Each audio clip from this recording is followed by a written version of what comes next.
Well, now here's an interesting article from a place I don't know if I've ever, got a good story from, and like a full story, and read you the big bulk part of it, whatever. Um, from again, it's mainstream for one thing, but Forbes. How many times have I come out here and said, "Oh, Forbes, I'm getting this article from Forbes, and here's what it says." There might be a one or two liner I'll talk about, but not a full article that I want to spend telling you about normally. But this one, yes, from Forbes, may be worth telling. This was actually posted a few days ago, and it's no wonder I didn't come across it normally because I would never check here for news. But I found it, and people have been posting it. I think maybe on Godlike Production, someone posted a piece of this, and I found it. So this story is by Ralph Benko. President Trump replaced the dollar with gold as the global currency to make America great again. Where is this coming from? All of a sudden. Inside President Trump's otherwise standard Trump stump speech at CPAC was nestled what might be a most intriguing observation. Global cooperation, dealing with other countries, getting along with other countries is good. It's very important. But there is no such thing as a global anthem, a global currency, or a global flag. This is the United States of America that I'm representing. That's what he said, right? Trump. There's a keen insight in there that could just maybe transform our lives, America, and the world. No global currency? Was this with the poetic observation that there is no such thing as a global anthem or a global flag, just a trope? Or could it contain a political portent with potential high impact on world financial markets? Let's drill down, he says. As it happens, there is a global currency. It's called the US dollar.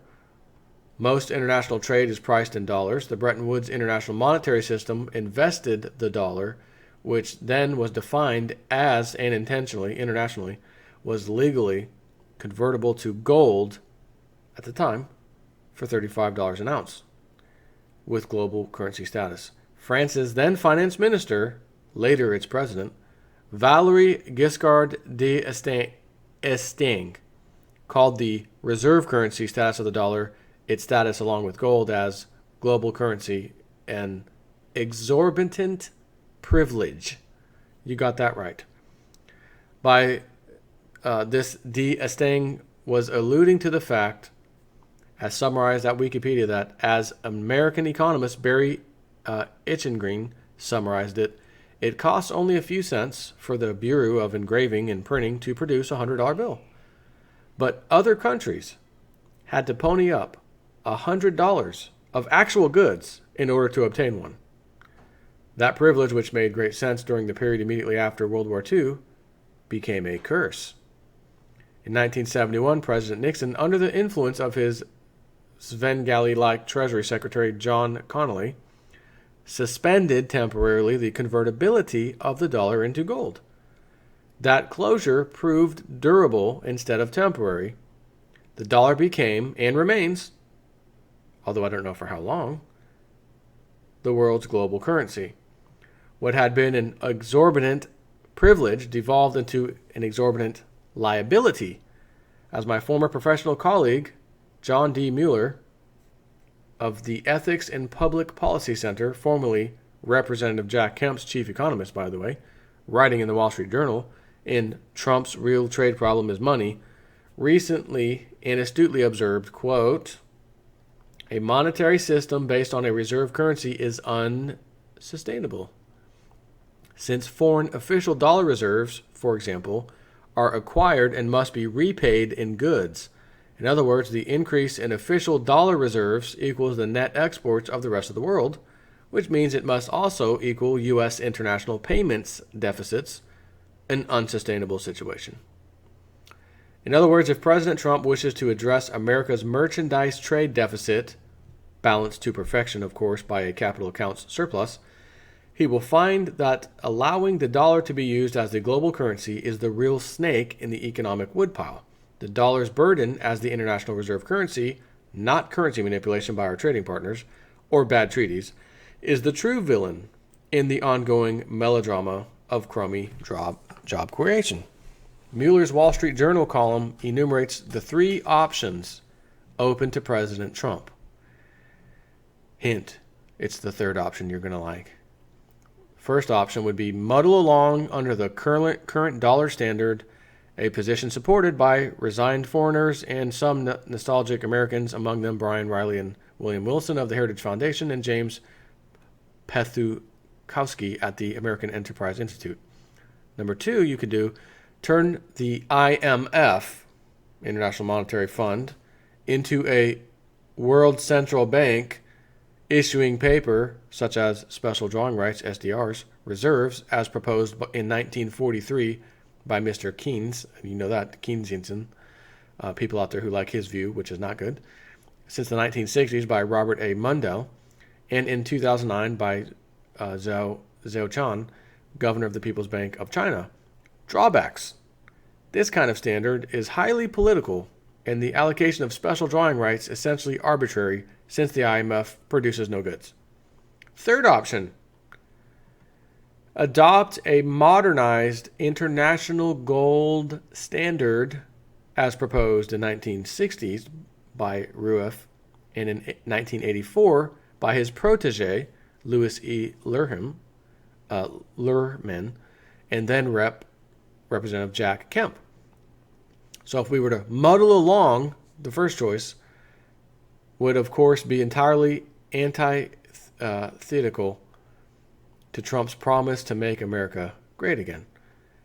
It would destroy his crucial commitment to get the economy growing at 3%, vastly faster than it has for the past 17 years, which also happens to be the recipe for robust job creation and upward income mobility for workers. It also is an essential ingredient for balancing the federal budget while rebuilding our infrastructure and military. Number two, if we turn to the IMF, to turn to the IMF into a world central bank, of course, would be anathema to Trump's economic nationalism. To subordinate the dollar to the IMF's SDR would be equivalent to lowering Old Glory and replacing the American flag with the flag of the United Nations on every flagpole in America. Unthinkable under a Trump administration.